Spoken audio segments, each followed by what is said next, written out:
Trident Wargaming. Build it, paint it, play it.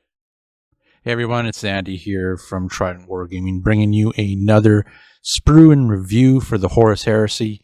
This time we are looking at the Legion Astarte's Deimos pattern Predator battle tank. This is the main battle tank of the Astarte's Legions for both Traitor and Loyalist Legions. One of the most iconic tanks on the board, especially with the round turret. Everybody just loves it. So yeah, we're going to go through this kit, show you what it has, the weapons, go through some of the weapons and whatnot, and hope you enjoy. Let's get at her. So here we have our first sprue for the Predator tank. Looks like a very generic sprue for these chassis, the Deimos pattern. I wouldn't be surprised if this is the exact same thing for the Rhino, pretty much. As you can see, some nice looking molds. I've noticed the tracks are slightly different than a lot of older kits that they've had. A little bit more refined, which is pretty neat. The outer hull here is different than some old kits. This is a big open area right here, which I do believe there are other panels that are going to go in there, which I'll show you on the next sprue. But I have a feeling that this is for your Predator sponsons. That is one part that can go in there, and I think for one of the other kits it might be like doors and hatches. So it's pretty neat how they built that. But some nice detail. Even these exhaust pipes, they're really nice. There's a few of them there. Looks like it's going to go together quite well. Not too many mold lines and whatnot. So pretty basic, but that is the first sprue. So here's the second sprue, pretty much for the hull and whatnot for the Predator. You got your beautiful round turret that everybody loves. It's really nice to see it in plastic. So a couple extra parts for your top hatch and whatnot. Main hull right here. Interesting thing is the hatches are actually molded in. Previous kits they were not. Your front plate, old classic look, and then these are those panels that I was talking about that just fit into those slots. So that's where your sponson's going to go. So interesting design on how they did it, and they've cleaned a lot of stuff up. Even the turret port there, it's a lot cleaner than older kits, so it's pretty good so far. Let's go take a look at the weapons. Okay, so here we have the main turret sprue with all the weapons that come in this kit. Now, just a heads up, this kit actually does not come with all the options for a Predator battle tank. What it does come with is a Predator cannon, a Gravis las cannon, a Volkite macro saker, and a Graviton cannon. So this is what you're seeing here right now. Right here is the Predator cannon. Those parts there. That's a 48-inch range, strength 8, AP 4, heavy 4, rending 6+ weapon. Now rending pretty much is an auto wound regardless of the toughness when you roll the number in that bracket. So it's a 6+, so you get a 6 auto wound. And it's actually resolved at AP 2 instead of the regular AP. Now, that's for the ranged weapon. Rending does have another part for melee, which is pretty much the same idea, except you are able to choose which AP that the wound will be resolved at. But in this case, we're using the shooting rending. So that's the Predator cannon. Next, we have the Gravis las cannon. These parts here, of course, mixed in with some of the other stuff, like those there. 48-inch range, strength 9, AP 2, heavy 2, sunder.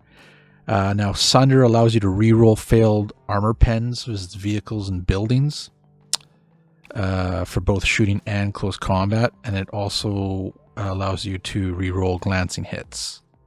So, not too bad. Volkite macro saker.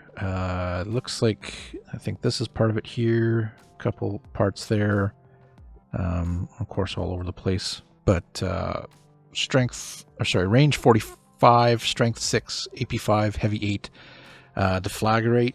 Now, deflagrate is after like you do your normal attacks and they're resolved. So any unsaved wounds, you get to get auto hits for those unsaved wounds. As long as they're still in range, you also don't get any benefits from like special rules that the model has possessed. And then you would roll to wound again. So, if I shot with this weapon, had 10 shots, and I ended up getting through with 4 wounds, and he failed his 4 wounds, I would get to roll again on another 4 wounds on him, and he would have to make saves again. So that is that one. You also have the graviton cannon, this thing right here. It's a range 36. So there's no strength on it because it does have some other rules on the side. It's an AP4. It's a heavy one, large blast, a 5-inch, so large blast template. It does have concussive 1, graviton pulse, and haywire. So concussive, pretty much, if you suffer 1 or more wounds, regardless if it's saved or not, the unit has to take a leadership test, and at the end of the shooting phase, if it's failed, the unit's weapon skill is reduced to the value in the brackets. So until the following the assault phase, next following assault phase. So in this case, it would be reduced by 1 because it's concussive 1, which could make a big impact in your games, and you can actually combo that up, especially if you're a close combat army and you want to use that to bring the opponent's weapon skill down. And there's a whole other bunch of combos you can do that with that too. If there's multiple concussives hitting a unit or mini, you got to pretty much use the highest value. So they can't take multiple leadership tests, so they only can take 1. Continuing with the graviton cannon, you also do have graviton pulse. So instead of wounding normally, because there's no strength on this weapon, you actually got to roll under the strength of the unit that you're attacking that has a wound characteristic. So once you do that, they actually suffer a wound. And then also it has a blast. If it has blast, that is, you leave that marker, the template, on the table or something that you can mark it with, and that area becomes difficult and dangerous until the end of the next game turn. And also for the graviton cannon, it does have haywire, so like hits against vehicles, dreadnoughts, and automata unit types, instead of normally damaging them and whatnot, you actually have to roll a d6 on this chart. So it's on a 1, there's no effect. On a 2 to 5, it's a glancing hit, and other models that have wounds suffer 1 wound. And only invulnerable saves or damage mitigation rolls can be used to prevent this, which is interesting. And then on a 6, it's actually a pen hit. Dreads and automata are 1 wound with no saves or damage mitigation. So it's an interesting weapon. Haywire can get pretty crazy out there. So looks like that is it for the main turret weapon. Next we'll be going up to the sponsons and the extra little pintle mounts and whatnot. So before we actually go to the pintle mounts and the other weapons, the one thing I did notice, there is a lot of these turret parts, you could only use one part that attaches to another part for the different type of weapons. So you could possibly magnetize, I believe it's this part here and that part there. This acts as one kind of section, and then there's other things like this here that you combine, and it'll be for certain weapons. So I'm just going to show you the pamphlet here with the instructions. Now, example, as in right here, this part here is actually used in the other weaponry. So you might be able to do some kind of magnetization there, just so that you could get the full use of your kit. There might be some tutorials online. I haven't actually done it myself, but just by looking at some of the parts, there looks like there's some slots maybe that you can use. GW's been getting better at that. There's options. Again, kits are getting a lot better. There is definitely some thought process put into the kits, and also the fact that you can pretty much utilize all your weapons, as long as you find a way, right? Even the turret housing right here, right? You got to use that for the multiple weapons. So just a quick tip, but yeah, see, maybe online they have some tutorials on magnetizing. Okay, so this is the Sponson Sprue. So quite a few weapons in here. A lot of them are used just in the regular Astarte's arsenal. So you'll see a lot of familiar weapons and whatnot. Starting with the heavy bolter, the classic heavy bolter there. And you have other parts for it. 36-inch range, strength 5, AP 5, heavy 4. A lot of firepower to put out, especially if you have a lot of them. Las cannons, the heavy hitters. Again, 40-inch range, strength 9, AP 2, heavy 1 with the rule Sunder. We also do have heavy flamers, which are in there. It's a nice little option. They're a template weapon, strength 5, AP 4, assault 1. A lot of other legions can actually swap these out for legion-specific upgrades.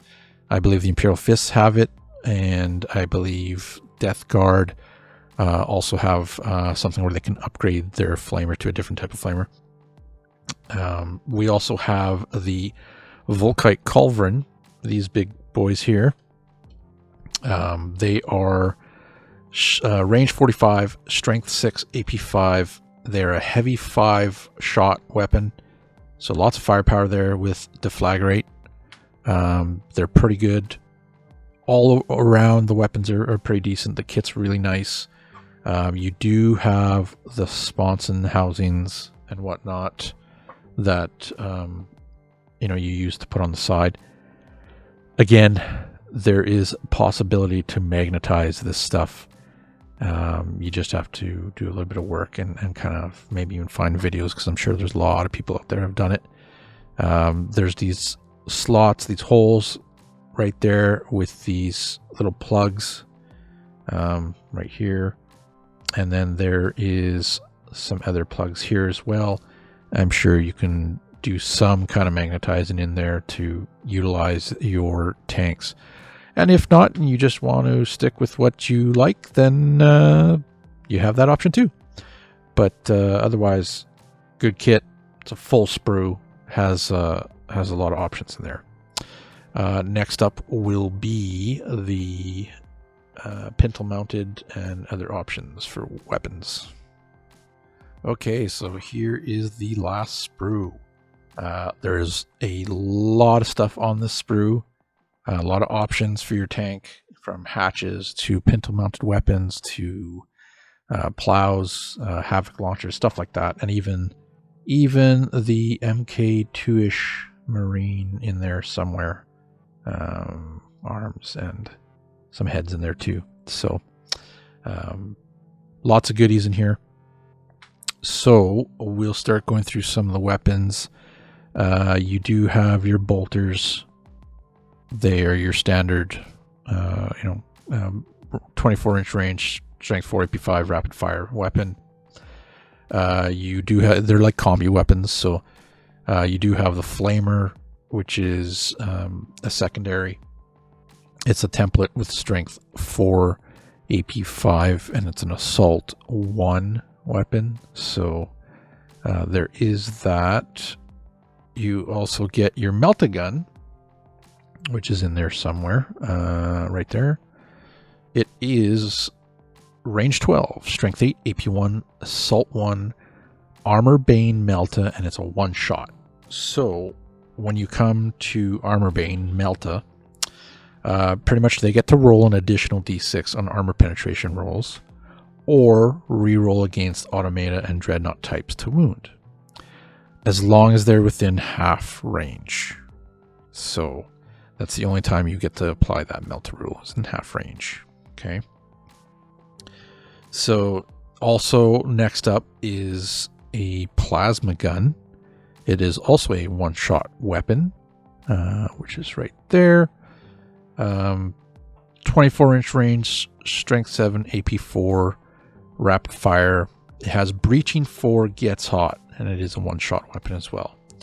So breaching 4, pretty much your to wound roll is equal to or higher than the number in the bracket. It's resolved at AP 2. And unlike rending, this has no effect on vehicles. So there is that.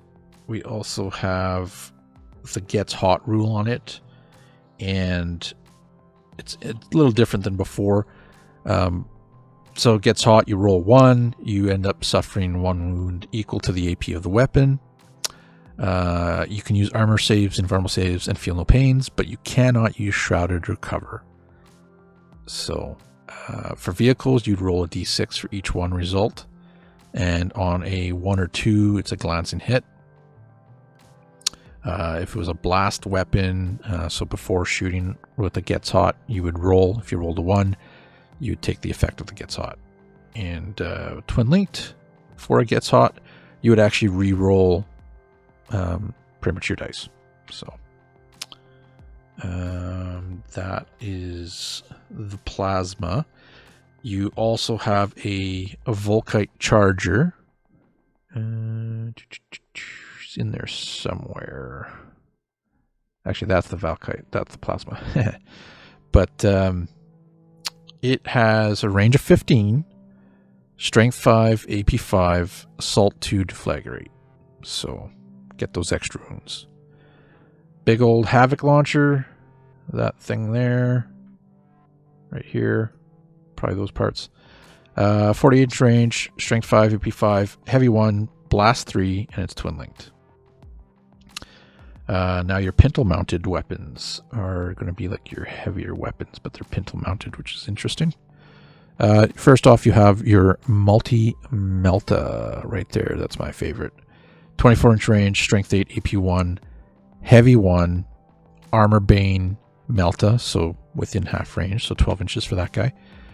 It's also twin linked. That was a big change from first edition. Pretty nice change if you ask me. But multi-melta, awesome weapon.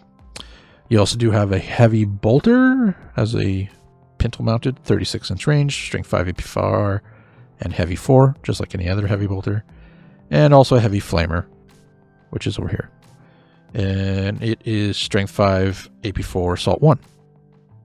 So that is it for their weapons. Now, there are, like I said before, there are other weapons for the Predator, and I'm not going to go through the stats of them, but I'll just list off the names.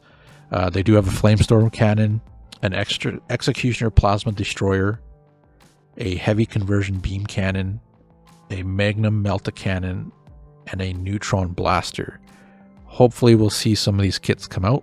Maybe some extras, just like they did with the heavy weapons for the Marines. You know, sprues and whatnot.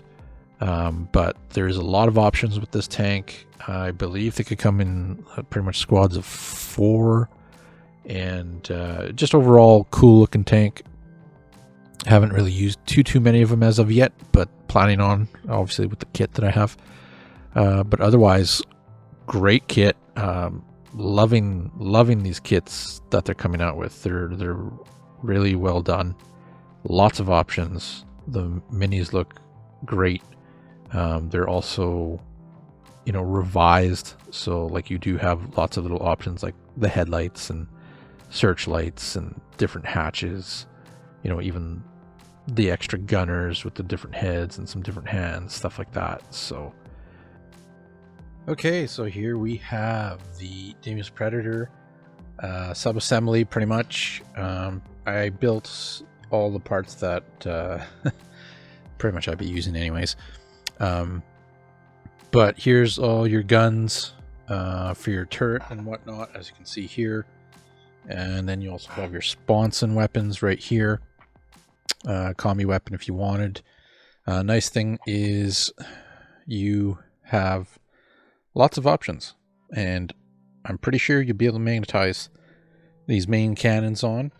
So if you wanted something different, you would be able to, just like that. I went for the multi-melta Pintle mounted. I'll have to probably just glue her in place as she droops down a little bit. Neat thing about the turret is at the very back, you have like a ammunition storage kind of thing for each weapon. One of them is used for last cannon, autocannon, like this one here. And then Volkite and also your other cannon here.